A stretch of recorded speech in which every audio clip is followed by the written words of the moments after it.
Mala holy grace കോളേജിൽ നടക്കുന്ന കാലിക്കറ്റ് യൂണിവേഴ്സിറ്റിയുടെ ഡി സോൺ കലോത്സവത്തിനിടെ സംഘർഷം. നിരവധി വിദ്യാർത്ഥികൾക്ക് പരുക്കേറ്റു. സൂരജ് നൽകും വിശദാംശങ്ങൾ. സൂരജ്, ഈ രാത്രി വൈകിയും കലോത്സവം തുടരുകയാണ്. എന്താണ് ഈ തർക്കത്തിലും സംഘർഷത്തിലേക്കൊക്കെ പോകാനുള്ള കാരണം?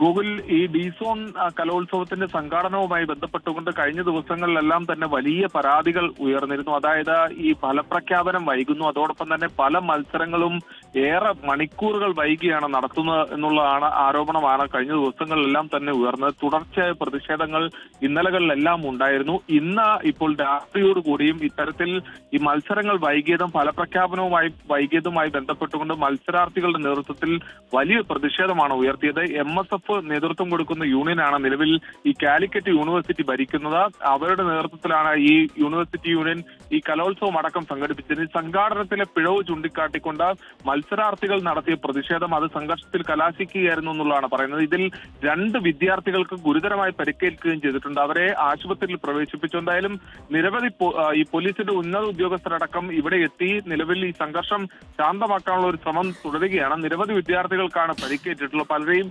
ആശുപത്രിയിലേക്ക് മാറ്റാനുള്ള ശ്രമം അടക്കം തുടരുകയാണ് എന്നുള്ളതാണ് നമുക്ക് ഇവിടെ നിന്ന് ലഭിക്കുന്ന റിപ്പോർട്ടുകൾ. ഗൂഗിൾ ശരി, മാള ഹോളി ഗ്രേസ് കോളേജിലാണ് നടക്കുന്നത് കാലിക്കറ്റ് യൂണിവേഴ്സിറ്റിയുടെ ഡി സോൺ കലോത്സവം. കഴിഞ്ഞ ദിവസം സി സോൺ കലോത്സവത്തിലും സമാനമായ സംഘർഷം ഉണ്ടായിരുന്നു. ഇന്ന് അവിടെയും ഡി സോൺ കലോത്സവത്തിനിടയിലും സംഘർഷം ഉണ്ടാകുന്നു. വിദ്യാർത്ഥികളും സംഘാടകരും തമ്മിൽ ഏറ്റുമുട്ടുന്ന സാഹചര്യമെന്നാണ് സൂരജ് നൽകിയ വിവരം.